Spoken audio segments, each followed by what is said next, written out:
Welcome to Grant's Rock Warehouse and to yet another Friday night chat. It's been a long time since we've had one of these, but tonight's a little bit special because I've got Marco from the Contrarians here, and we are going to discuss the new Mystique DVD. There was a premiere at the end of last year for the film up in Canada, but now it has been released as a DVD, and we're going to talk a little bit about it, get some love to this DVD. After we're done chatting, we are opening this up to the masses. So whoever wants to come on and talk about whatever musical interest or whatever you bought recently, we're going to open it up. So it's a traditional Friday night chat, and it's been a long time. So without any further ado, let's get to Marco and get this thing started.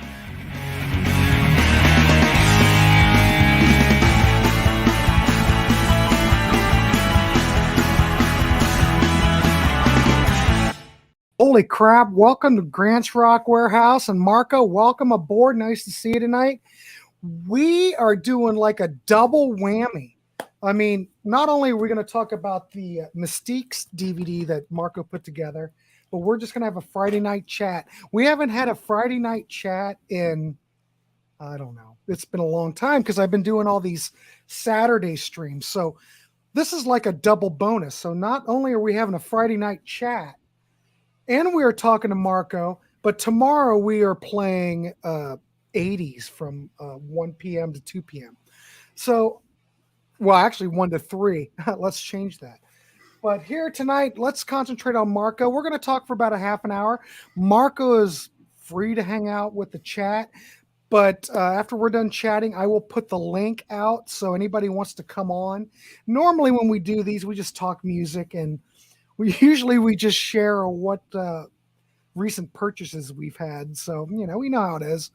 But it's probably been, gosh, a couple months since we had one of these. So anyway, I want to welcome Marco to the show. Marco, nice to see you. Welcome. Grant, my man. Thanks for having me. So we're here to talk about Standing on the Firing Line, the Mystique DVD. Now, from what I understand, this is like a labor of love for you. Give us some background to the masses, how this came about, and what was your, obviously this was a passion, but how did this all come about? We had a premiere like in September, correct? Up in Canada. Now we've got the actual physical DVD. How did this all come about?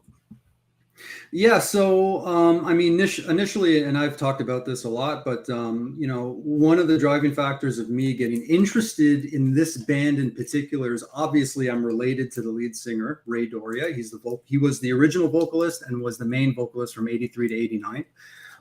That's how I initially discovered the albums. I mean, I'm going through my grandmother's stuff and finding the Black Rider EP, and this is autographed by a bunch of the guys that were in the band. And then finding the I Am the King cassette and finding the 45 and then asking my uncle questions about the band and stuff like this. That's how it started. But I came to be a big fan of music. I love Mystique's music. I've come to grow and know a lot of other members of the band, like John, who was the drummer. The original drummer was a drummer all throughout the 80s, from the start of the band to the end of the band. So I was a huge fan of this band's music. If you know, I get that, like, yeah, I'm super biased. I'm not going to like deny that I'm biased. But I mean, if I didn't like the music, then I probably wouldn't have gotten as deep into the this as I did. And initially, it kind of started off as just a curiosity because I'd be like, okay, so there's this record. I can see there's record, there's music inside, there's this cool stuff like this. This must be documented somewhere. And in the early 2000s, I would go on the internet. In the infancy of the internet, late 90s, early 2000s, I'd be searching around, trying to dig up information about the band. And I would just find little snippets here and there, usually on somebody's vinyl want list. So over the years, I've been connecting with vinyl enthusiasts and people that collect the album, people that were interested in the music, and just trying to get as much information as I could. So this has kind of been like a lifelong project for me. And just trying to uncover, you know, just the mystique and the mystery behind this album, because there was no information about it. Now, if you go on Google, you can find album statistics, members of the band. You can go on Encyclopedia Metallum, and it has every release and has every member and it has all the different lineups and all that stuff, which is really cool. But they didn't have that like 20 years ago on the internet. You would find little vinyl want list and a bunch of records, and in the middle to read Mystique Black Rider 1985 and stuff like this. So a lot of this passion comes from just wanting to give this music its just due, a second life, showing it off to people who don't know what it is, and uncovering kind of the mystery behind these recordings and what happened with the band, and you know, where they went and what they did, and the whole lineup and history of the band. That's kind of in a nutshell what happened. So you've showed the vinyl. What year did the album come out? And do you know how many they pressed? I'm sure it's a collector's item. It probably goes for big bucks on eBay or Discogs, I would imagine. Yeah, so it came out in 1985. The band was formed in 1983. There are some basement recordings that were recorded in like late 84. I know they played some shows in 84. I have ticket stubs and stuff like this. But in my research and uncovering the information about this album, I got a couple of different responses about how many were actually printed. And typically it was either 1,000 or 2,000. Wow. It was no more than 2,000. And I actually even found and uncovered some documentation that backs that up. And it had the prices, how much it cost per vinyl. And this is all in the documentary. Like, we left no stone unturned in this DVD version, especially the DVD version. If you purchase the DVD version, this is almost like a 2.5-hour cut, including the footage that we captured at the premiere. So we were actually still filming the documentary. That was kind of our conclusion. So we have a theatrical cut now that we're going to be putting into film festivals that we're still in consideration for. That theatrical version is 1.5 hours.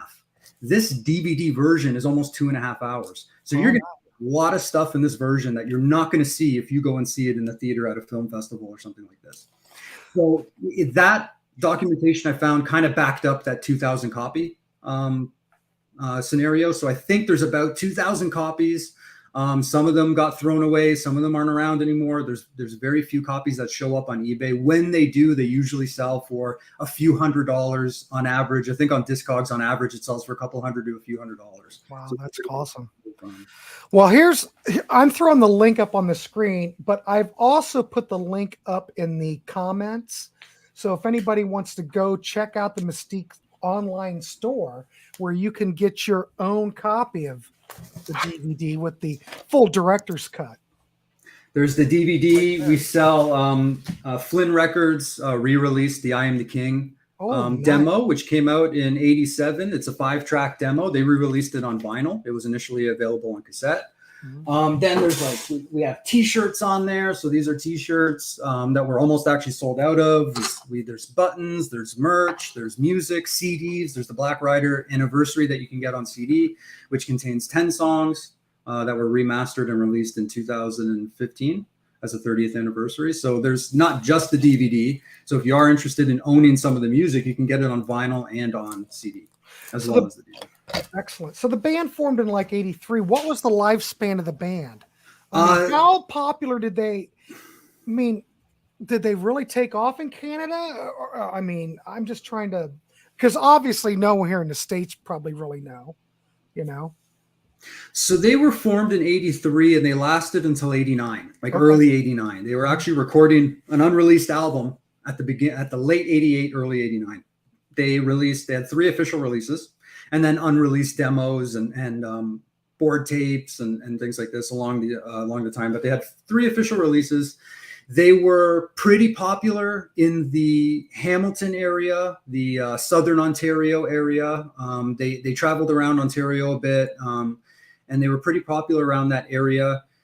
They had some interest in Europe. They actually recorded their demo cassette in Europe. They were flown to Europe from Elektra Records to record this demo in Europe in a state-of-the-art digital recording studio, and all of that's covered in the documentary. So you see rare photos, never before seen footage, all kinds of really cool stuff in the documentary. And it wasn't until several years after the band had disbanded that they really kind of started picking up steam around the world in the underground metal collector market. So around the late 90s was when you would see the Mystique Black Rider pop up in Martin Popoff's Vinyl Collector Guide from 1998. And then people kind of, because he put a big picture of the Black Rider EP in there. And he actually did a review on the album in a follow-up book, which was the 80s Heavy Metal Collector's Guide. And he gave the album a 9 out of 10. And I think that's how a lot of people actually kind of discovered it, vinyl enthusiasts, looking for cool, rare, niche metal. And Right. it started picking up steam worldwide in the late 90s. But in the 80s, they were a big local Hamilton band. And they played all the venues there. Well, they also, you know, I've seen various pictures. We're going to play a clip here in a bit, but they pretty much, hey, good evening. Nice to see you. Thanks for popping in. But they pretty much, they never started out in metal, so to speak, right? They kind of made that transformation.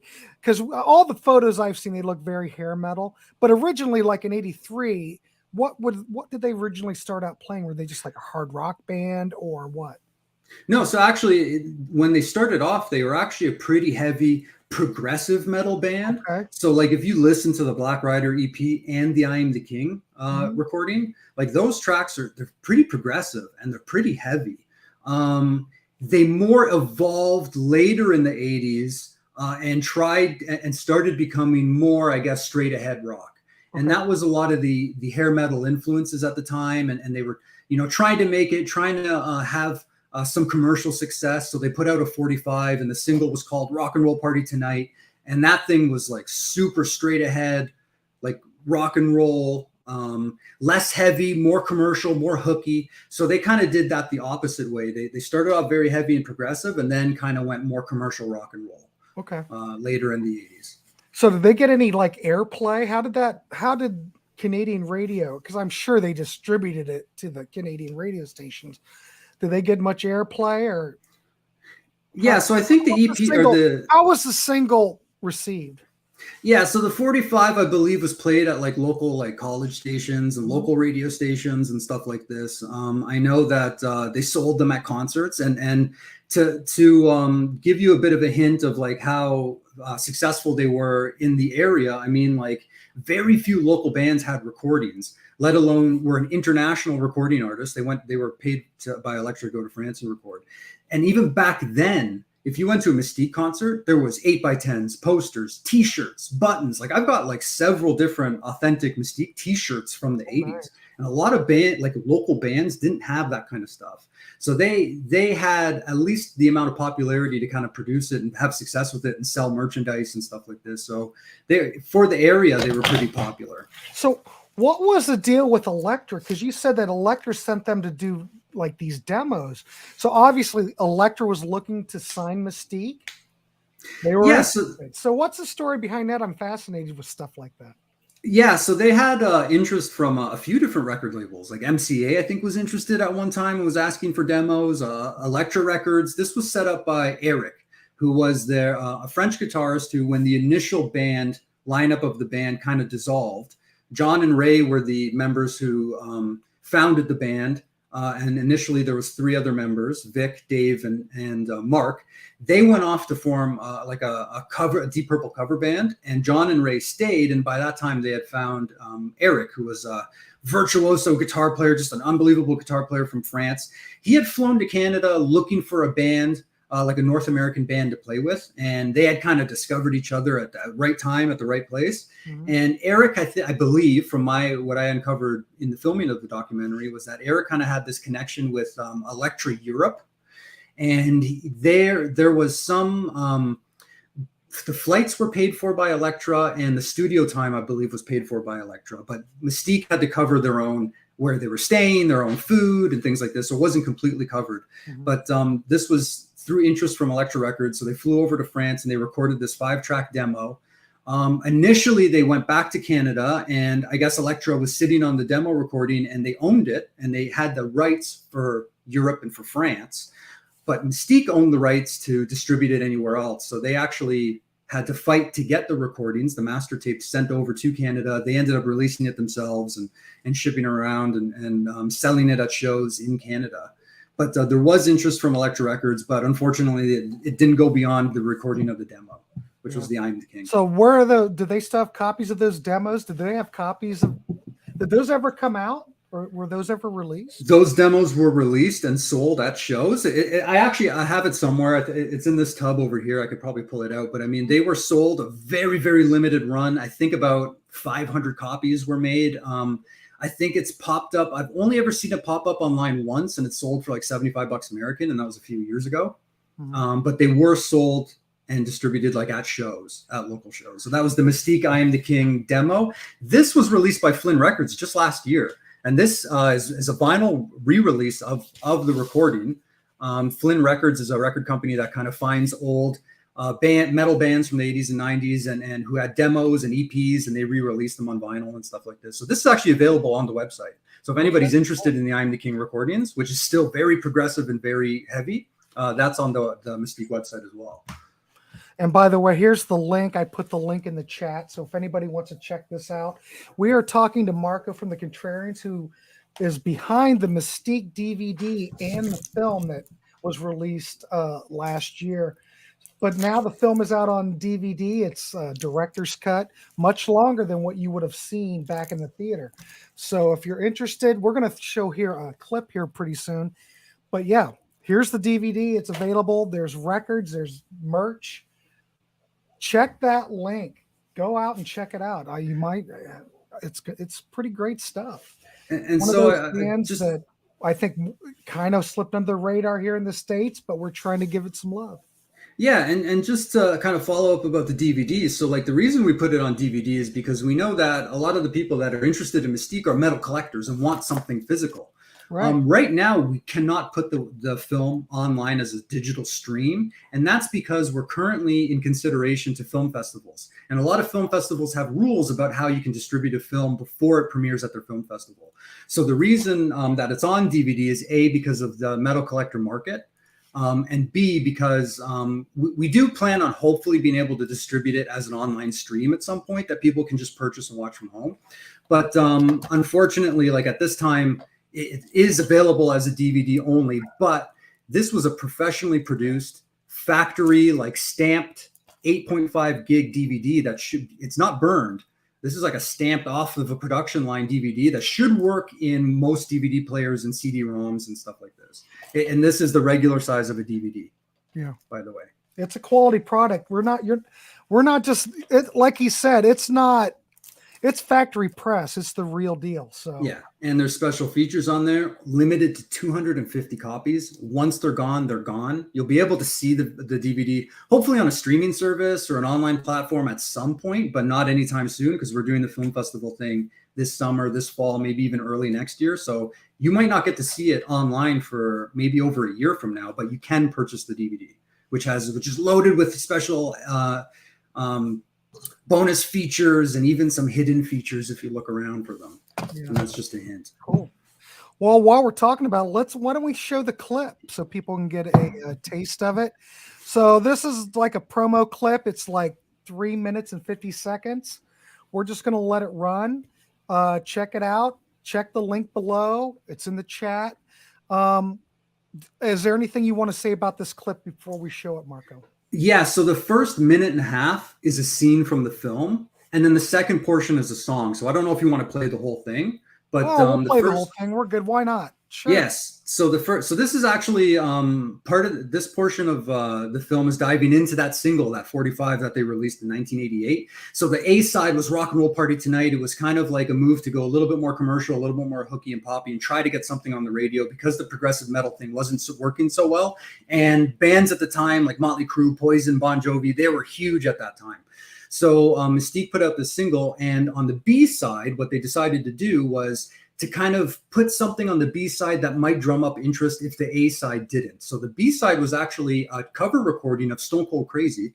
This is 1988. That's a Queen tune. It's a cover of the Queen song. This is actually a couple of years even before Metallica did it. And the B, this is kind of like the story of putting Stone Cold Crazy on the B side, and we're actually going to play the song for you. Yeah. There you go. Hopefully you don't break the internet, but we're going to do it right now. And by the way, I'm talking to Marco from the Contrarians. He's behind the Mystique DVD, the film. It's out now. The link's down below. Look, merch, T-shirts. He's like a walking billboard. All right, let's see this clip. So stay tuned. Here we go, kids. I thought Ray could do a really good job on that, because that reminded me of Ray's voice as well. That kind of rap that Freddie Mercury does on Stone Cold Crazy. Like I thought that's Ray, man. That's Ray's voice. You know, that'd be a perfect song, and maybe that'll get him some airplay. You know, because it was like in those days, if you had something by somebody that was bigger, maybe the DJs will play it. But me, I couldn't just leave it at that. I threw in this ridiculous scream in the beginning, so then I had to do that live. All right. We're going back to our 45 for you now. It's going to be our last song for tonight. It's the old Queen song we're talking about. If anybody thinks we're going to fold up and die after this one, you're stone cold crazy.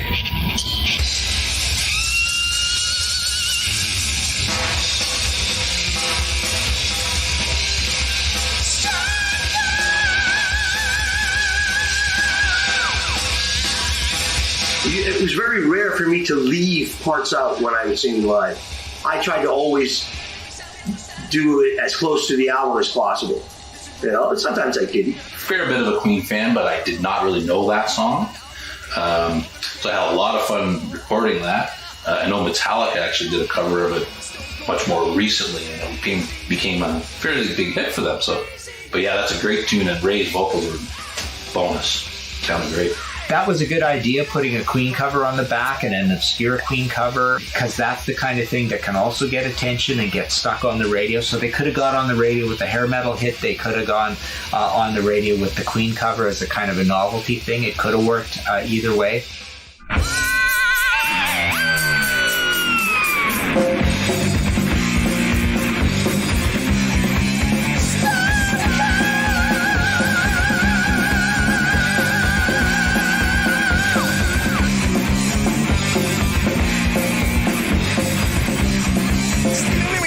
Saturday morning, I was dreaming I was Al Capone. There's a rumor going round, got a cure on the town. Yeah, I'm smelling like a driver's bone. Here come the law, gonna break down the door, gonna carry me away once more. I never get it anymore. Gotta get away from the stone cold floor. Crazy, stone cold crazy, you know.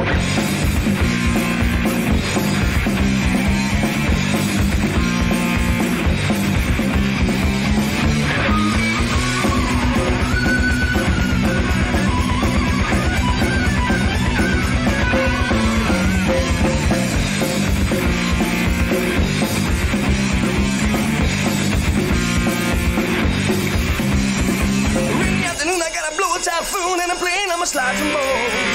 Anymore, can I take it anymore? Gotta get away from the stone cold floor. Crazy, stone cold crazy, you know.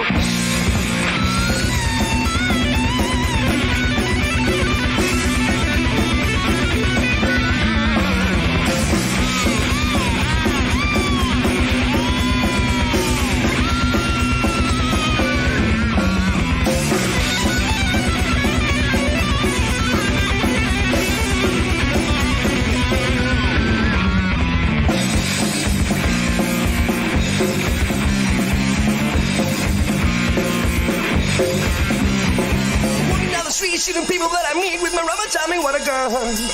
Here come the deputies, gonna come and get me. I gotta get up and run. They got the sirens, I ran out of juice. They're gonna put me in a cell. If I can't go to heaven, will they let me go to hell? Crazy, stone cold crazy, you know. Holy mackerel. Listen to that playing. Brian McFadden say that drummer's wailing. My God. These guys, wow. That's all I can say. I mean, wow. What great players. Yeah, these guys, amazing. They took this very seriously. John's skills on the drums, I mean, like he was practicing when he was a teenager. He was like waking up in the morning, practicing drums for like 8 hours a day like it was a job. Mm-hmm. You know, like these guys were very classically trained. Ray went and took opera lessons for his vocals. These guys were like serious about this. And if you get the DVD, you'll see all the behind the scene, like all of that leading up to the band. Like these guys were playing in pro bands when they were like teenagers, cover bands and bar bands and stuff like this. And you'll get all that kind of like pre-history and all the post-history and the middle history, the post-history. Like there's a lot here. And the cool thing, like I wish, yeah, I'm biased. Like I love Mystique. right? And I love to see that this was done for me. I made this movie for me, and if anybody enjoys it, that's amazing. I'd love to see something like this for countless other bands that had a similar type of story. There's so many bands and so much cool music and so many cool stories that'll never be discovered. But here you actually get a rare glimpse at a band on the level of a Mystique and what they did to try to make it. And when you watch the movie, you'll be like, wow, these guys really put their effort into it. Yeah, it's incredible. It's just, that performance just kind of takes your breath away. I mean, holy crap, the guitar on that, my God. And then what year did they do Stone Cold? What year was that from? That was 88. That was 88. Yeah. So it was like a year before they called it a day. So why did they call it a day? Why did the band toss in the towel? So I think by the end of the 80s, I just think music was changing so rapidly, and you'll kind of get their perspective on what happened and why things kind of changed and what happened. And in the film, we kind of talk about grunge, and we talk about, how the music industry had changed. And by 89, they had spent almost the whole decade trying to make it, and it wasn't working out. At some point, like, I guess you put so many years into something, and music's changing so fast. And, at first you're this cool kind of progressive heavy metal band. And then it's like, okay, we'll put on the glitter and we'll puff up our hair and we'll try to do it that way because that's what the record industry wants. And then that all of a sudden was disappearing. And then that was kind of disheartening. And you know what I mean? So I think it was just, things were changing too quickly and too fast. And they didn't pick up steam when they were in their prime. And I think at some point they just decided to call it a day. It goes more in depth into it in the documentary. But and they'd be able to tell it better than I could because I wasn't there. But we uncovered everything in here. There's so much stuff in here. So in the later years, did they ever do like a reunion or anything, or play any gigs after the band had tossed it? No. So when the band dissolved, They played their last show, I think, in 88. I don't think they played in 89. They were recording in early 89. That album was never finished. It was never released. There was a handful of tracks that survived. And they didn't, John and Ray, they kind of went their separate ways. They both did really cool stuff in the music business. Like Ray went off and was in a couple of different bands. John was off in a couple of different bands. So you can find all that stuff online. And we kind of touch on that, what happened after Mystique in here as well. But they didn't end up getting back together until like the 30th anniversary, which was released in 2015. That's when Eat Metal Records had reached out with some interest. And I think some other labels had reached out with some interest in wanting to get the band back together or re-released some of the old songs. And that was the first time they had talked, from what I understand, in like decades. And they got back together, and within a year, they had put out this 30th anniversary with the help of Eat Metal Records, with songs from all their recordings. So that CD, I have a copy of it here. This CD is available on the website as well. This is a good collection of songs. This is 10 songs from the 3 official releases. That's available on the website as well. And that was the first time that they had got back together. They put out that EP. And then since they kind of, were back together and talking about stuff, that's when we started talking about, we should maybe do this documentary thing. You mentioned the film premiere last year. Mm-hmm. That was still part of the filming. So that was actually that's the finale of the film. So that premiere, we filmed it, and the guys in Mystique that were in attendance on that night, I brought them up on stage and they took a bow. They didn't play, but they came up on stage, took a bow, and they got their just due and their applause at the end of the night. And that's part of this film and the film that's in the film festival. So the 90-minute cut, that's how the film ends. So that's our ending, is them reuniting on stage. They didn't play, but there has been a reunion or whatever. They've been right. Well, how long did this, I know this is a labor of love, but how long did this take you? How long have you been working on this? I started working on this in 2017, and we were able to show the film and film the final scene, which was the reunion at the end of the film. That was late 2022. The theatrical cut and the DVD were released in 2023. This year, this is brand new. Mm-hmm. So from 2017 to 2023 is how long it took to get everything together. And I scanned hundreds of documents, lyric sheets, photographs, scoured the internet for stuff, found like French magazines from France that had articles on Mystique. I went to the library and like, like a detective pulled out old newspaper reels and had that big machine where I was looking through old newspaper articles and archives and stuff like this, and dug out music that's never been released, board tapes, demos, dozens and dozens of hours of interview footage. Like this is years and years and years. There's so much stuff that's not even in the documentary. But if you get the DVD, you're going to get a lot of information and a lot of stuff. Cool. There you go. So we're talking to Marco from the Contrarians. He's behind Standing on the Firing Line, the Mystique documentary, which is out. The link's below. This is the link, but if you look in the chat, I threw the link out. So if you're interested, check it out. I mean, factory press CD. This will be an instant collector's item. Lots of information in this DVD, kids. So get yours today. But anyway, yeah, check in the chat. It's right in there. Marco, oh, wonderful. Anything else you want to add before we wrap it up? We're going to do a Friday night chat, kids. So the link, I also put the link to that here. Marco, of course, you're welcome to stay and hang out. I don't know who's going to show up, but, we keep it loose over here. Is there anything else you want to add before we wrap up? Yeah, just in terms of, so the link, it's very easy to find. You can just Google Mystique Black Rider DVD. It'll pop up on Google. Find our social media. We're on Instagram, Twitter, Facebook. You can easily find our link at any of our social medias, official Mystique on Facebook. This has been an experience for me. Like these guys, they paved the way and opened the door for me, because this is how I met Martin Popoff. This is how we started the channel, The Contrarians. Now I'm a filmmaker. Like these guys, what they did 30 plus years ago is still having an impact on myself and others and people that have come to watch the film. I've gotten a lot of great responses. Mike Delano from Grab a Stack on YouTube, he put a review on his website. Like a lot of people have said a lot of really nice things to me about the documentary, and I'm really pleased about that, and just gracious to be able to be part of your show and talk about it and shed some light on a band that, would probably fly under the radar for a lot of folks unless they're really, really hardcore metal collectors. And again, there's a lot of bands like this out there. So I'm hoping that this will also kind of, and I know there's other documentaries. There's the Anvil documentary and stuff like this. I'm not saying we're the first or the only.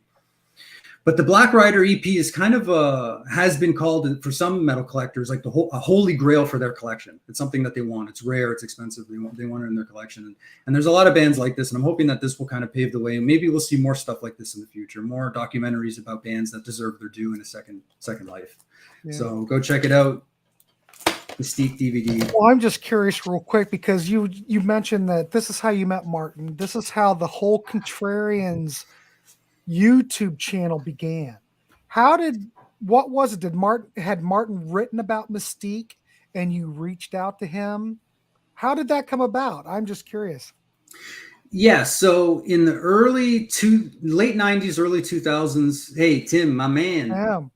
Tim's Vinyl Confessions. Go follow them on YouTube as well. Oh, Advil documentary was great. Anvil, yeah. There you go. If I could only read, it would help.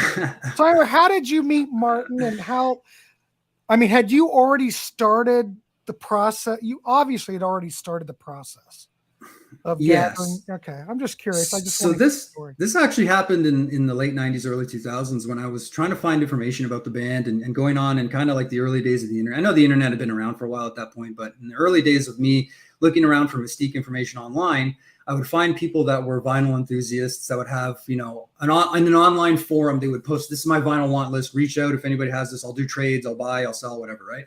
So then I would find people that had vinyl want lists, and like I said earlier, you go down the list and you find Mystique Black Rider in there, 1985, Hamilton, Ontario, whatever. So I would reach out to them. I'd get their email address, say, hey, how did you discover this band? What do you know about this band? Why do you want their album? Blah blah blah blah. And I actually would connect with these folks just as an offside. And I only had one copy of Black Rider at the time. Now I've amassed a couple. So I've got a sealed copy as well.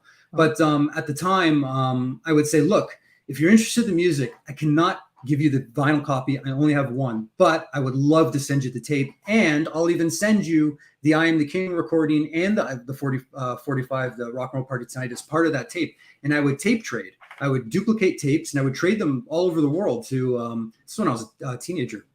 I think I was even like grade 8, grade 9, like really young, to like Norway and Sweden and California. And I would tape trade. Sometimes they'd send me stuff back. And I do remember one or two folks telling me that they discovered the band through the vinyl book that Martin Popoff had put out. And back then, in the early 2000s, I found Martin Popoff's email somehow online, and I sent him an email when I was a kid. And I said, hey, you know, like my uncle's in this band Mystique and blah, blah, blah. And I heard that you put out this book and blah, blah, blah, blah. And what do you know about this band? And Martin actually responded. And he had told me a story about how him and his buddies, they all had their own vinyl collections, and they would go and show each other, oh, have you heard of this band? Have you heard of that band? And he heard about it, I think, from one of his friend's vinyl collections. I think he heard it in his friend's basement for the first time or something like this. He ended up putting it in his book. So I had talked to Martin Popoff back then. And in my head, I had always remembered that conversation I had with him. And he was super cool to even respond to a kid by email back then. Yeah. Years later, when I was putting together a documentary, I found out that not only did he put them in their vinyl price guide, but he also did a review on them. And I ended up tracking those 2 books down, and he gave them a 9 out of 10 in the 80s Heavy Metal Collector's Guide. And he said some really cool stuff about them in the vinyl price guide that he put out in the 90s. So I definitely had to track him down, especially because he was from my hood. You know, he's from Toronto. He's from the area. He was accessible before. He responded to an email before. I figured, why not? So that's how we kind of connected. I just sent him an email and said, hey, would you want to talk about this? Like, I'm kind of doing a project. And he was the first interview. He said, yeah, come next weekend. And I was like, whoa, like, slow down. Like, whoa. Okay, yeah. Yeah, so we did this awesome interview, like an hour and a half. Awesome uncut. The uncut interview in itself is amazing. Maybe we'll just release that by itself one day. Because that was an incredible. Might be kind of cool to put up on the Contrarians. I thought that I knew everything. I was the biggest Mystique collector and knew the most about Mystique in the whole world. And I learned about Mystique talking to Martin. That's how amazing this guy's brain is for this type of stuff. And he, I guess, was so impressed with the professionalism of our shoot that he's like, hey, why don't you give me your number and maybe we can hook up and figure something out. And that was kind of the basis for the Contrarians, which now, Grant, my man, you are one of our partners. Now the Contrarians. I'm an official Contrarian. Who would have included Grant into the fold. So we're awesome to have you. And your channel's amazing too. And I'm very impressed with everybody's channels. Tim has an awesome channel. Yeah. Everybody's been doing an amazing job. So I'm very proud of everybody. Yeah. Thank you. Tim was before us too, actually. Tim was before all of us. Probably. Tim started the whole, he was probably there when YouTube started. I don't know. Who knows? I know a lot of these channels started up when the Contrarians first started to do Patreon, and you started to do those chats. Because I know Todd Evans and I were on the first episode, and that's how that all began. But we joined right then at the same time. But, you know, it's all cool. Oh, the Good Doctor. Very interesting. Yeah, well, the Good Doctor. Check the link below. It's right here, but it's in the chat. So please check out the online Mystique store. Get your copy of the DVD. How many did you say? 250 you pressed? We've printed 250 and we've sold a bunch. All right. And we will not do another run. Because once they're gone, I don't know. Will you repress it? Do you think that's it? I don't think so. Never say never, but 2014 Tim's Vinyl Confessions 2014. I'm not counting. Tim's the man. He's a man. It'll sell out. Oh my God, definitely. Just based on the clip that we played. But you can see that clip online. Just do a search. We played it here, but you can go online and check it out. It's out there. Hey, and the next 5 people that buy a DVD, I will throw in a Mystique button for free. There you go, Tim. The official Mystique button. Tim Durling, my doc is very well done. Here's the doc. It's factory sealed, a real DVD. It's not someone that burned it on their computer. Real deal, kids. Get yours today.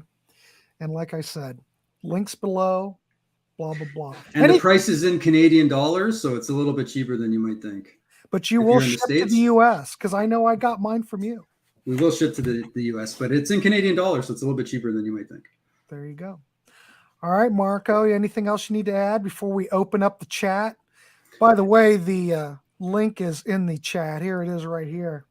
Anybody wants to come on and start talking music, let's talk about stuff you bought lately. You know how we do the Friday night chat. Heck, where's Ernesto and Byron and everybody? I'm sure they'll be here. Anyway, so Marco, anything else you need to add before we wrap this up? Hey, I just really appreciate the opportunity to come on and talk about it. A few guys have been really cool to have me on their shows, and I appreciate everybody that's given me the opportunity to talk about this awesome band and this awesome DVD that we put out. Yep. So thank you, Grant. Get yours today, kids. Oh, there we go. Thank you for bringing it up. Of course, Brian, that's what we're here. You know, we're all about trying to boost these bands that no one's really heard. And like in the States, no one knew Mystique. But we're trying to get it out there. In Canada, they're much more well-known. But here in the States... Hey, the guy who produced or engineered the 45 Rock and Roll Party Tonight and ended up engineering their board tape from 88 and their final recordings, which were never released, Roman Clune, he ended up going on and producing some Spin Doctor stuff. He worked with the Spin Doctors. He worked with a bunch of other artists. Yeah, that's Ian Thomas from Canada. Well, that Spin Doctors album was, well, actually, it sounds really good for one, but it was a big album. Now it's in the dollar. It's so, I mean, God, that was an unbelievable record that just went through the roof, you know. It sold a lot down here in the States. I mean, it's like Alanis Morissette. It sold tons. But I always remember that Spin Doctor sounding really good, you know. So he's a writing. All right. I'm not sure what that is, Brian, but you know, I'm going to go with it. So does anybody want the link is here, kids. You want to come on? We're opening it up. Normally we have people breaking down the door to get on here because it's such an exclusive thing. Well, I can hang out for another like 15, 20 minutes. All right. So we're open. The new King Gizzard album came out. I downloaded it on Spotify. I haven't listened to it yet, though. I'm excited to hear it. Well, doesn't King Gizzard put out a lot of records, though? 1 year they put out 4 albums. Yeah, that's they typically drop 1 or 2 a year. All compilations. Well, that's cool. What have I gotten? You got anything else lately?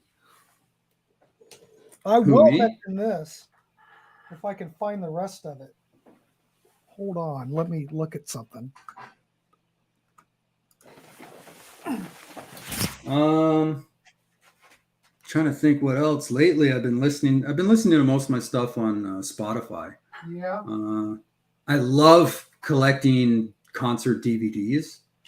And I discovered that there's I thought I had every officially released Zappa DVD. I know there's some VHS stuff that was released, never released on DVD. I thought I had all the officially released Zappa DVDs, but then I discovered that I don't know if it's only PAL region, but there was a Zappa Paris show that came out on DVD. Yeah. That I'm trying to track down, and I can find copies on eBay for they're not super cheap and they're PAL. But I haven't tracked that one down yet. So now I need that one because it's like the only officially released Zappa DVD I don't have. Concert DVD. Well, while we're here, Marco, we might as well promote this. On the Contrarians next week, we are having a live stream. We do a live stream over on the Contrarians every Wednesday. The topic for this live stream is what do you get out of Frank Zappa? So I'm just going to leave it there. But tune in next week. Come on the chat. We'll be talking. It'll be me, Martin. Well, there's a whole panel for that night. So that'll be Wednesday, July 21st, 2023 at 7 p.m. So be sure to pop over to the Contrarians and get that. The following week, we're doing a live chat as well. Like I said, every Wednesday, Contrarians will be going live, and we want to hear from you. Get in the chat. Tell us what you think of these topics. We want interaction. So we're looking at what are your top 5 favorite albums with no text on the cover. These could be black and white. These can be color. We don't care. We just want to hear from you. And we will also be listing our top 5. So I'm not sure. I know I will be there. Martin will be there. God knows who else. But yeah, that is on the 28th. So be sure to check that out on the Contrarians. There's so much content on both channels. We're just going crazy. That's going to be an exciting chat. For sure. Yeah, we got an excellent Brian McFadden. Of course, we're doing a Friday night chat, and all it is just you and me, which is weird. Not that you're here, but whatever. Hey, I'm honored. This is awesome. This is fun. Well, I got plenty to talk about. So let's see. I've been listening to a lot of Beach Boys lately on Spotify. I listen to Pet Sounds quite a bit recently, and then just like I pull up Beach Boys like playlists and listen to stuff. They did a lot of covers of bigger songs, Chuck Berry and the Beatles and stuff like well, this. you think about it like Surfin' Safari. That was basically them doing a Chuck Berry song. They eventually had to give Chuck Berry writing credit on that because it's the same thing as Surfing US. Wait a minute, what was that? Something in the USA. Oh my God, brain problem. Something USA. What was the Linda Ronstadt album? Where is John the Music Nut when I need him? But I can't remember what it is. But anyway, it was a Chuck Berry song. So they ended up giving credit. So it's one of those things. But tomorrow, what is going on tomorrow? Well, tomorrow, I might as well promote this too. I'm going live on Saturday. We're doing the 80s. Playing 2 hours of 80s from 1 p.m. to 3 p.m. So we'll do 2 hours of that. So if you want to come and hang out in the chat, we'll be there hanging out. You know, it's the traditional thing. I was kind of doing that, Marco, every week, but then I thought, it's a lot for me to produce a show like that. So I've been going like every other week, but it's fun to hang out in the chat. So like I said, the link's below. Does everybody want to come on and shoot the shit with Marco and I while we're here? We're here. So here's some music I've been listening to lately. Prince. I listened to his, 1979 album. It's called Prince. His first. Wait a minute. Was this it's like second? I think 78. I think it's his second. Yeah. Because I think Dirty Mind came out after that. I think there was one before. I Want to Be Your Lover on it. For You came out in 78 as well. For You, yeah. Yeah. Listened to Live Evil recently. On Through the Night, Def Leppard. Because we were talking about Def Leppard. Tim was on our show talking about Def Leppard not that long ago, so I was listening to that on Spotify. Listened to Civilian by Gentle Giant recently. Not the biggest fan of that, but there's a couple of cool tunes. Benefit, Jethro Tull, I've listened to. A lot of like indie stuff. I have a friend of mine who's younger and hipper than me, and he sends me a lot of playlists with stuff. So a lot of electro stuff, indie, hip hop. One Wayne G by Mac DeMarco. Both Sides of the Sky by Jimi Hendrix. Lots of stuff. Lots of Rolling Stones lately for some reason. Yeah, lots of cool. So I was listening to Roy Wood a little while ago because we were going to talk about Roy Wood at some point. Well, we can talk about Roy a bit because Mark and I did a show on Roy. We were looking at boulders. We looked at the Wizard. And we haven't scheduled it. Well, this kind of overrode it. But we're going to do a show on Roy Wood and talk about, I don't think we talked about Mustard, did we? We're going to talk about Mustard. Oh, yeah, we can talk about that one. Eddie and the Falcons. We're just going to tackle a couple of those and talk about those records. We'll probably get that scheduled soon. I don't know when that will be, but that's a fun discussion. If anybody, for crying out loud, Roy Wood, just a brilliant, brilliant artist. You would not have ELO if there wasn't Roy Wood. I think the thing is with Roy never took off here. All those United Artists albums that came out here, I don't know how they sold in Canada, but here they just ended up in the cutout bins. No one really cared.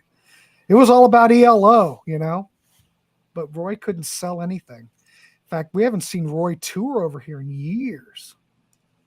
No, I'd love for him to come to Canada. He basically does some stuff in the UK, like especially around Christmas, he'll come out because of his big Christmas song.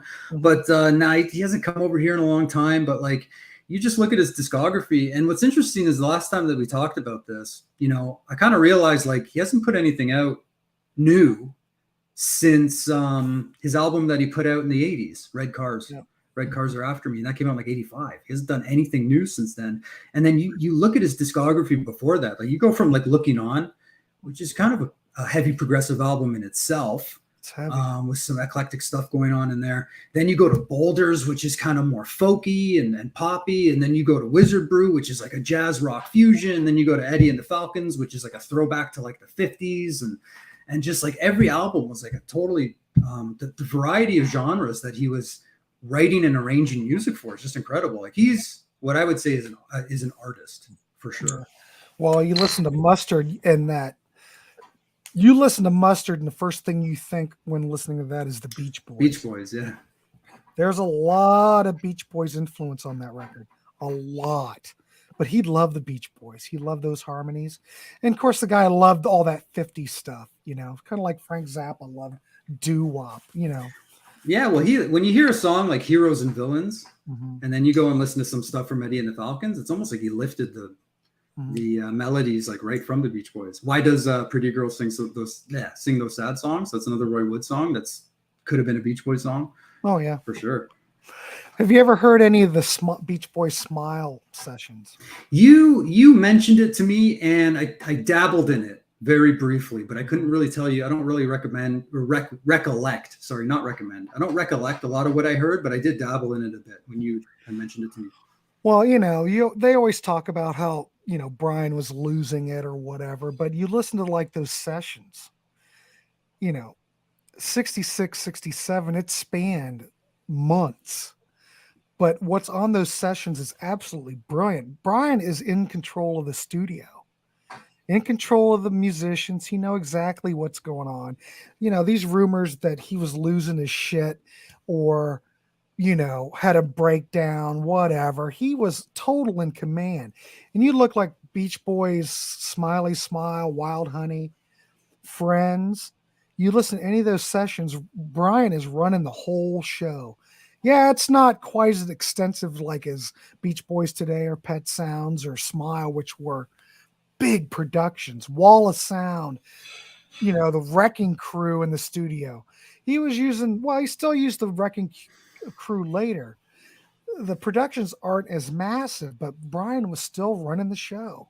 It's his baby, I don't know. I think it's too bad that Smile never came out, but there was kind of a healthy competition at that point with the Beatles. So the Beatles, June of 67, Brian was still working on Smile. The Beatles were able to get Sgt. Pepper out. So it's like kind of took his wind out of his sails. I think history would have been different had Brian, if he was able to produce Smile before Pepper came out. I think it might have changed the whole music landscape. But I'm glad it came out. I mean, there's some great bootlegs, Sia Tunes bootlegs with Smile sessions. And then the Beach Boys eventually put out that Smile box set like 10 years ago, which is absolutely wonderful with some vinyl and booklet and, the whole shebang. It's like 5 CDs. It's wonderful. A lot of great stuff. Even though a lot of this stuff, Marco, wasn't finished, absolutely brilliant. Brilliant. Yeah, I should go back and listen to that again, the Smile sessions. I'm so glad. There you go. Nick, why don't you come on? Why don't you come on? The link's right there. You're not. Is that awesome? Nothing. Your profile You're not picture doing is anything. that Come awesome on photo. up here. We can talk a bit. But the Beach Boys stuff is brilliant. But I don't know. I would suggest you going back and diving in. There's really all that Beach Boys stuff is great. We also do a Beach Boys series on my channel, and we haven't looked at any Smile stuff, but we're getting ready. I got to get with Davy and Ryan, and we're going to look at Beach Boys Party from 1965, which will be kind of a nice, fun summer record to look at. But that record was just a throwaway. But there's a bootleg, and I think they also put out something. They might have put something out on Capitol, which were the sessions. Because don't forget, a lot of the copyrights on these things are going to expire. So they have to put this stuff back out. So everything's kind of. I'm literally walking Lucky the dog. For crying out, Nick. For crying out loud. You got to get Peter Kerr on here to talk about the Atlantics. They were like an Australian surfer band. That I don't think I've ever heard of them. I'm not sure if I've heard of them. Yeah, look them up. The Atlantics. From the 60s. Yeah, Australia had some really cool bands. The Loved Ones. Have you heard of the Loved Ones? They had a hit song called The Loved Ones. And a few other songs that I actually really dig. There's a few songs, and they're from the 60s. Yeah, there's some cool Australian bands that came up from that time.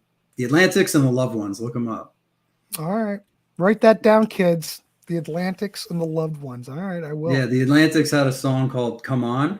And they also had some surfer songs that were just like Wipeout, like just surf music, like not even any. What era are they from? What era? They're from like the mid 60s. They're from, I think, that like Beach Boys type era.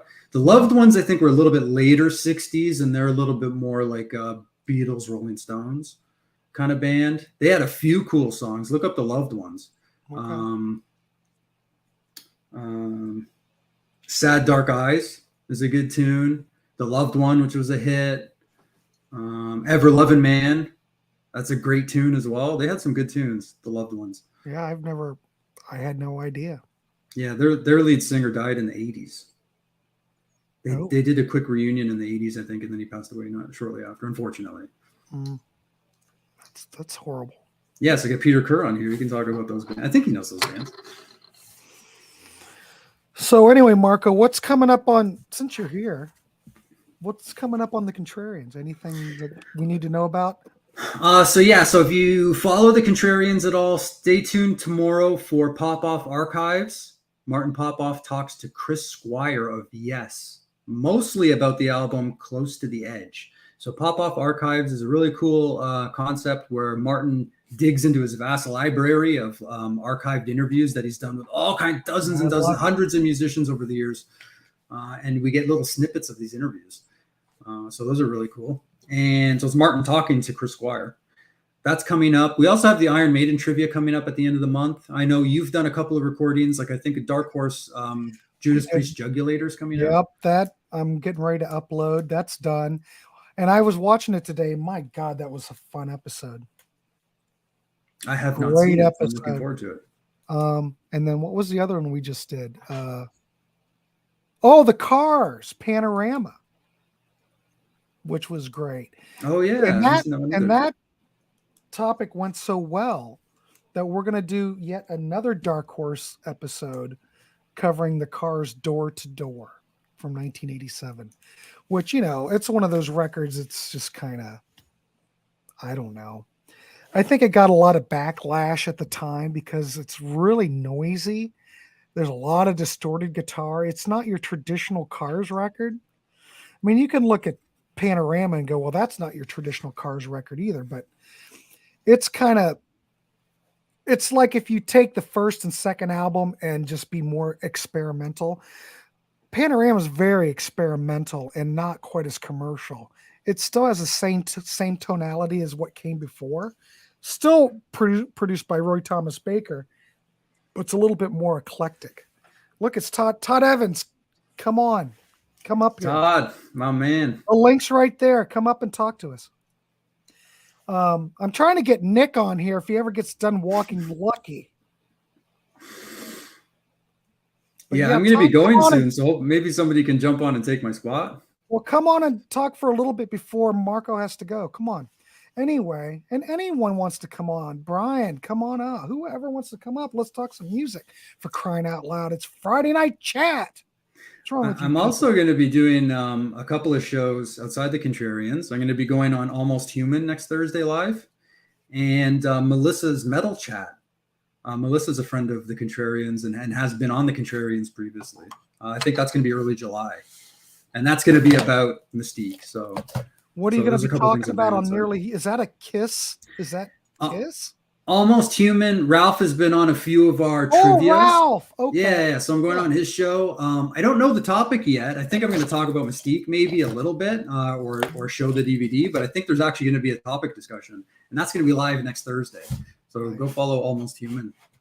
But that's some stuff I'm doing outside the Contrarians. But right now, just pushing this. We're waiting to hear back from a bunch of film festivals. So hopefully we get some good news soon regarding the documentary, and maybe it'll be in some film festivals, and then maybe next year it'll be streaming online. But right now you can purchase the DVD.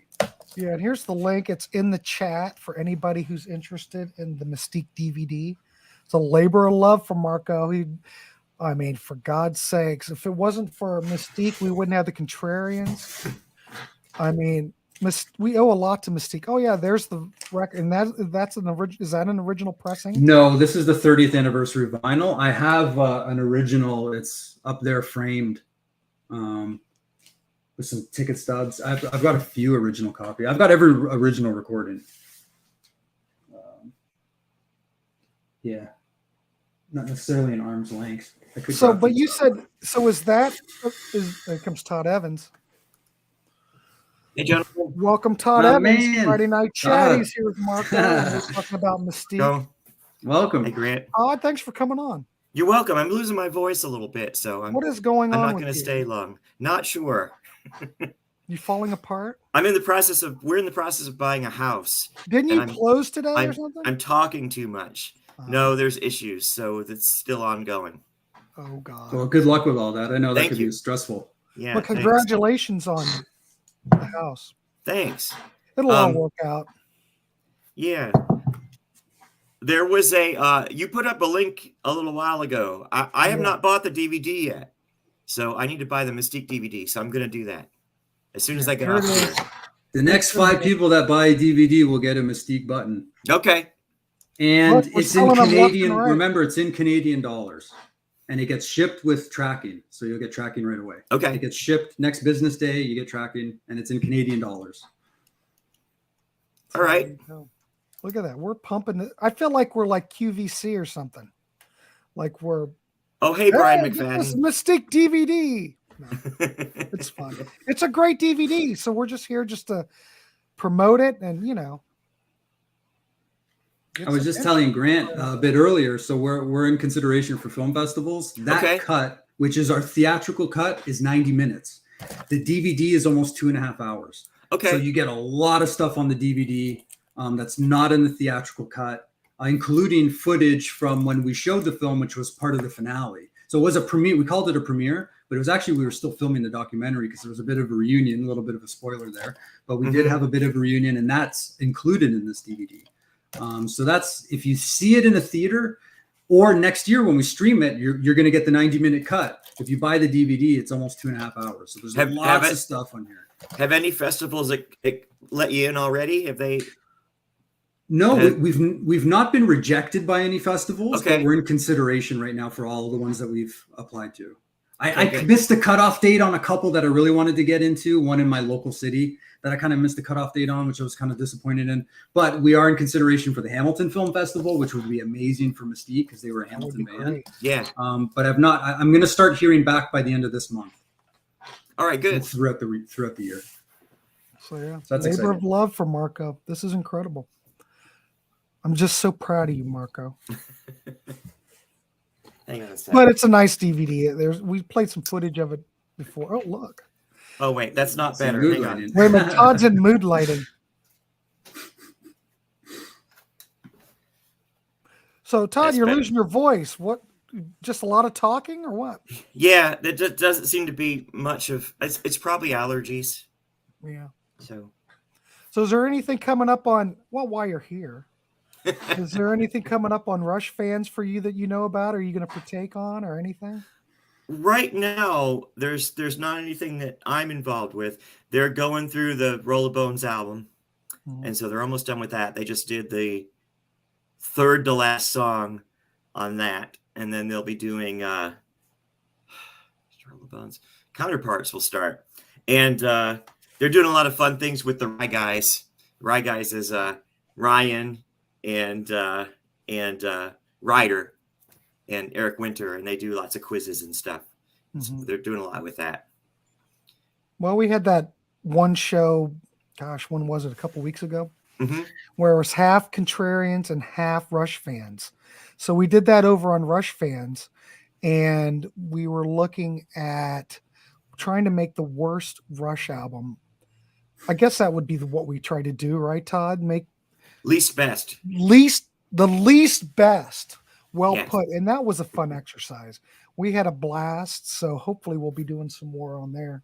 We're just kind of taking a break in between, but it was a great collaboration. We had a lot of fun. Everybody had a blast.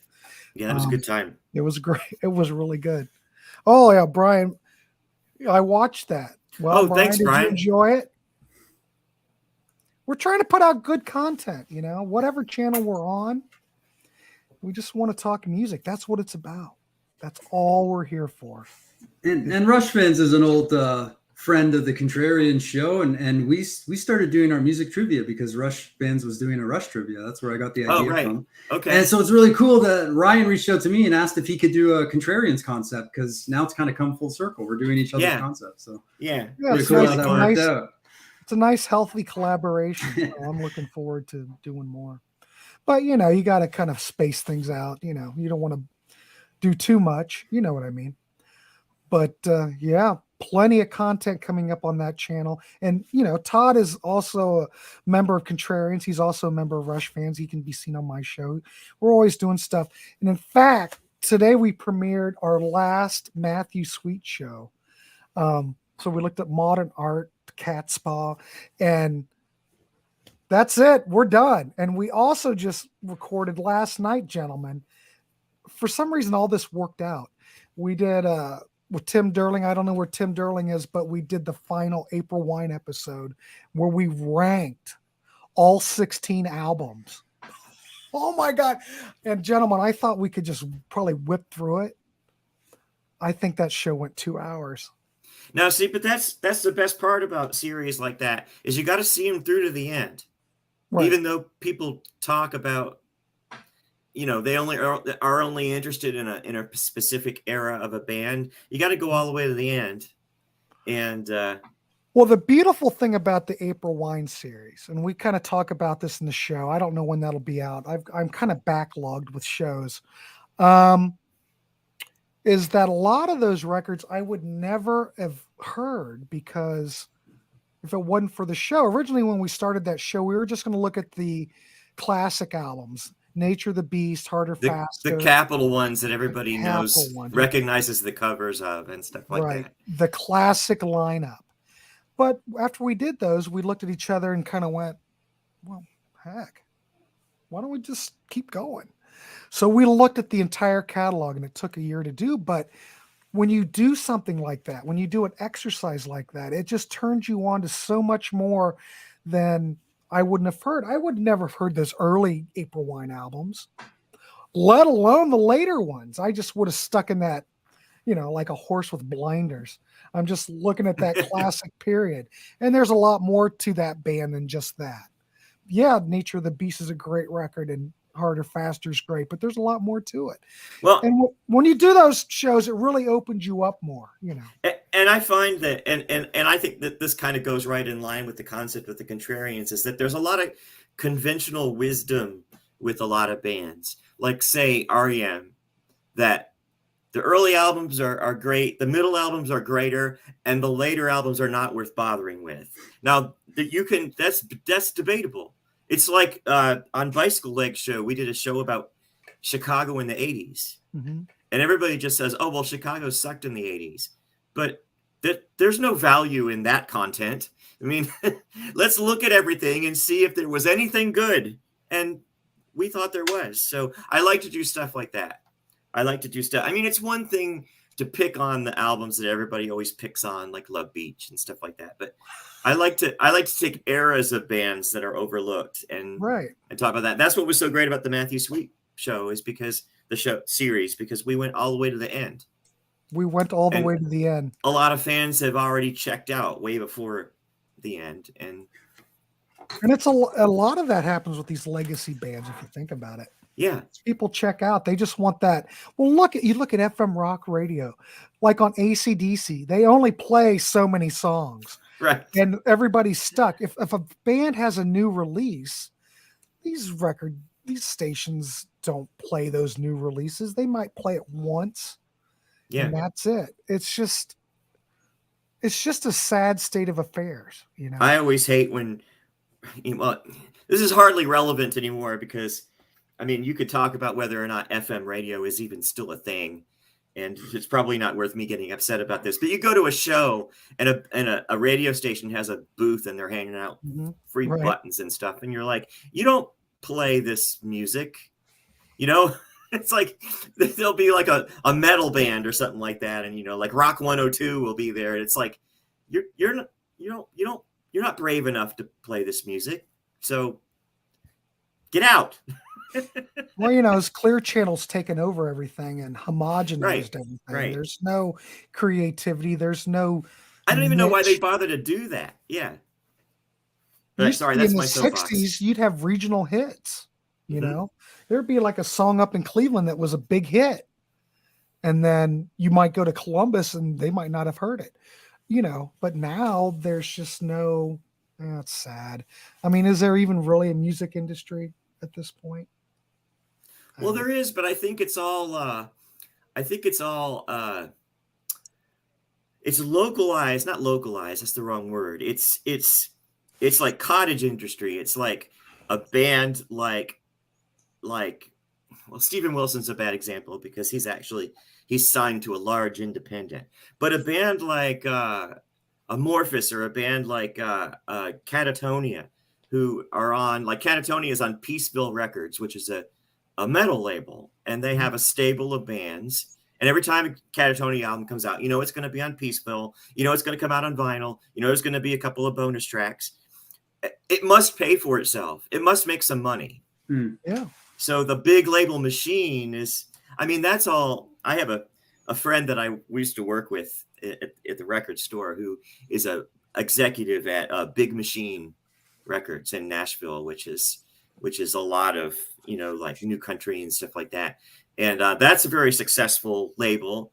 And that's a particular niche where, you know, it's a big label that has some big, you know, artists, really big artists.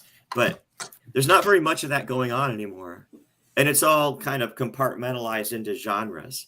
But that the metal genre, it must make some money or they wouldn't bother doing it. I've got friends that I follow on social media who do like reviews of metal albums, and it's astonishing how many metal albums come out every year. Like from January until now, it's like 300 or 400, something like that. That might, wow. I may even be totally wrong about that number, but it's just a ton of them. And I know people that listen to every single one of them. So there's got to be a living to be made in that. It's just funny. Nobody would do it. Right. But think about it. In the 80s, when you had a lot of metal, it was not underground. Now that is true underground. It is. Yeah. You have to know about it. Somebody has to tell you about it. Mm-hmm. It's all word of mouth. I mean, there's no real outlet to other than YouTube or whatever. Bandcamp. You could go on Bandcamp, but there's no real promotion anymore. You know, we talked about that. I don't know somewhere we talked about it, but you know, these record companies used to promote these bands. They throw money behind it, and bands don't have any money anymore. There's no promotion behind them. It's just, I don't think it'll ever come back. I don't know. Kids only care about games now. When I was a kid, when we were kids, rock stars are rock stars. We talked about this before, probably in the Utopia episode. I would get on Rolling Stone and I'd read, oh, Todd Rundgren, Swing to the Right's going to be coming out on, you know, Tuesday, blah, blah, blah, blah, blah. And I'd go, oh my God, I have to rush down to Use Kids or whatever and get it. But there was excitement. There was something to look forward to. I used to go to Tower Records in the early 90s to look at the board. Mm-hmm. It tells you all the records that are going to come out in the next couple of weeks. And pre-internet, pre-World Wide Web, that was all you had. Right. How do you find out what's coming out? Well, now they go to the record store. Right. But now they just get online and look, and you know, people only care about games now. Call of Duty's coming out, you know? It's just so weird. Well, there's a lot of bands that come out that are brand new. They come right out on Spotify, and like they get millions of plays on Spotify. They do, yeah. I can't think of any How off are the they top of my head, promoting but that, like though? I don't know. You like almost have to know about it because like I don't know who listens to the radio anymore, or even XF or XM radio or satellite radio or anything like that. Like it seems to be a lot of the music is consumed through Spotify nowadays. Like I have a younger friend I mentioned earlier who listens to music, and like he's all over Spotify. He creates playlists. He sends me playlists of artists I've never heard of before that are brand new, like 2022, 2023, and they've got like millions of views. And I've never heard of them before. So like I know there's that. And legacy bands are doing pretty well live. Like I saw Cheap Trick 2 weeks ago, and the place was packed. There was thousands of people there. Mm-hmm. So they were doing pretty good. So, Scorpions came by last year. I saw them, and again, it was packed. So legacy bands are doing well live and re-releasing their old stuff in these big box sets. And there's a lot of different avenues for the business, but I get what you mean. It's not as traditional as it used to be. Everybody listened to the radio back in the day. Even when I was a kid, that's how you heard about music. And it's not necessarily bad because the radio was programmed for you by other people that you couldn't get to, you couldn't influence. But whereas YouTube and Spotify, you can. You know what I mean? You can make a comment on an artist page and say, hey, I really like this. I'm telling all my friends. Couldn't do that in the radio times. So it's not necessarily bad. It's just different. Mm. Yeah. And that, what you were saying about legacy bands goes for alternative bands too. I went to see They Might Be Giants in Atlanta. It was sold out. Big venue was sold out. They were turning people away. I haven't seen They Might Be Giants since the John Henry tour. Still great. Still great. They had people jumping up on the stage and jumping into the audience. They had stage divers. That's amazing. But that's been a long time since I saw them. Yeah. I don't know. They Might Be Giants is great. But I don't know. It's just not the same. And now all the bands, the only way they can survive is to do shows, But everybody knows that. It's hard for me to get over it because I long for the old days. But I mean, a lot of times bands will come, like, I think about like Swedish bands and bands from Norway and Finland and places like that. When I first started listening to that kind of music, I just assumed I wouldn't see them. I was just like, yeah, they'll never come here. They'll never come to Georgia. But they do. They package them all together. Yeah, they have to. Which, is kind of bad because you get a short set from everybody, but also you get a chance to see them. So, and sometimes it really surprises you how many people turn out for things like that. Well, you think you're going to be standing there with 10 other people and you get there and it's packed. Well, the beautiful thing about that whole 80s cruise, I've talked about it, is that I'm seeing a lot of acts that I would never, ever see. Yeah. I saw the Cutting Crew. I saw Devo, Kim Wilde, which never comes over here. Sometimes it's surprising how good artists like that are. I remember I this is probably This is probably about 10 years ago, but I saw Berlin open for somebody, and I was just stunned at how good they were. I mean, you'd think you'd just be like, oh, that's kind of cool seeing a band like that, but sometimes those people are like really good performers. Yeah, it's like Sorry. No, go ahead. I love the package tours. I've talked about this a bunch. I saw the Royal Affair a few years ago. I'm not a huge prog rock fan, but like I like some Yes stuff. I like some ELP stuff and stuff like this, right? The Royal Affair was Yes, Asia, the ELP Experience with Carl Palmer. I saw the one guy from the Moody Blues, Arthur Brown. John from Crazy Lodge. World. I saw that tour. Arthur Brown from Crazy World of Arthur Brown was there, and it's like, and it was very inexpensive. And for me, it was like, I'll go see that package. I might not see any of those bands. Actually, I probably would go see Yes on their own. But like, I might not see any of those bands on their own if it's part of like a package like that. Absolutely. I love that stuff. Well, Asia was great because Steve Howe played on several songs. Remember that? It was like a 4-hour show. Yeah. And then who was the guy who played John Wetton? Bumblefoot? Yeah. Okay. Yeah, his name is Ron Thal. Yeah. He's very good. He sounded just like John Wetton. I didn't know he could sing. I mean, I just knew he was a great guitarist. I didn't know he could sing. And I saw that. I saw a clip of it and I was stunned. I was like, wow. Great. I was like, that's a risky idea. I wonder why they're doing that. And then I saw it and I was like, oh, okay. He could pull it off. But Arthur Brown was great. I thought I didn't expect to see him. That was awesome. It was cool because he was out towards the there's an area like where you can buy t-shirts and stuff like that. If you buy a poster, he was signing stuff. And he was just so appreciative that people actually wanted to get his autograph. Yeah. And he was just totally floored. He couldn't believe it. I said, well, God, you're great. And he was just so humble, It was really wonderful. And I think, who else? Carl Palmer signed something. It was fun. It was cheap. Well, relatively cheap. Yeah. But it was a great show. Yes, sounded great. Yeah, there's package shows. You can do it. I'd love to go see one of those like Rat Dawkins warrant shows. You know what I mean? Like they've done that stuff. Like that'd be cool. I love the package idea. Go to see a few bands, Well, on the next 80s thing, it's going to be Stephen Piercy and Rat's going to be on there. Is that how they're billing it?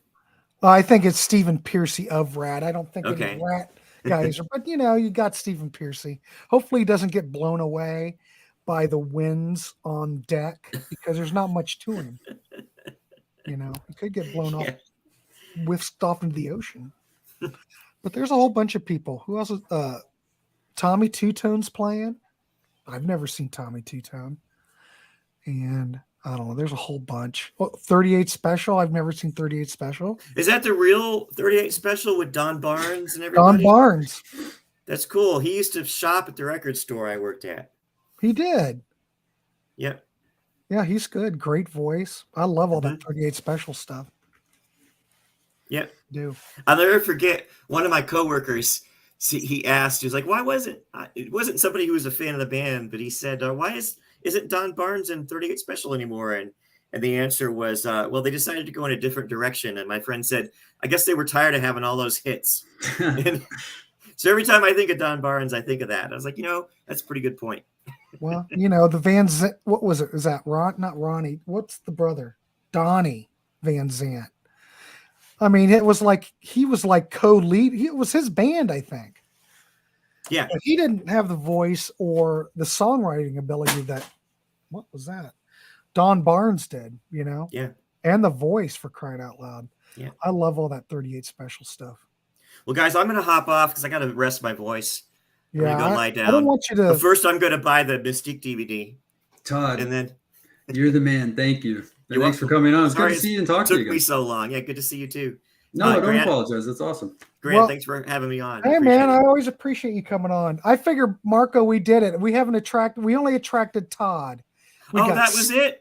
We got snubbed. I wouldn't by say Nick. only. Nick If we got Todd, we're in good snubbed shape. us. But I mean, there's a lot of comments. So I know, I but see Gary and Brian and Sean there's a lot of people that are just chicken to come on. Not you, Todd.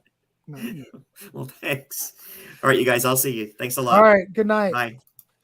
Well, Marco, we can wrap it up. I think we've had a good discussion. We went an hour and a half. Yeah, this was That's awesome. good. Thanks a lot, Grant. We got to see Todd, special guest See, appearance. you never know who's going to show up. It would have been cool if Nick jumped on. Well, I know. Nick, I'm going to have to write him. I might have to take him out of my book. A mutual band that we both love, the Groundhogs. Their leader and lead vocalist just passed away, Tony McPhee. So shout out and rest in peace to Tony McPhee of the Groundhogs. So Nick and I both have that mutual band in common. We both like that band.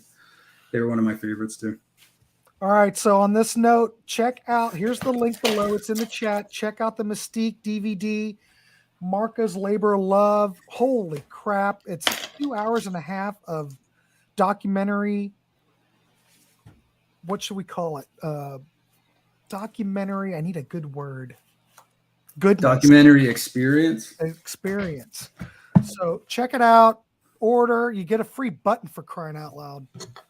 Courtesy of Grant's Star Rock Trek Warehouse. Marathon's on. Oh, of course. And there's the button. All right. Get yours today, kids. Thanks, Marco, for coming. T-shirt. All right, folks. And I've got merch too, for crying out loud, people.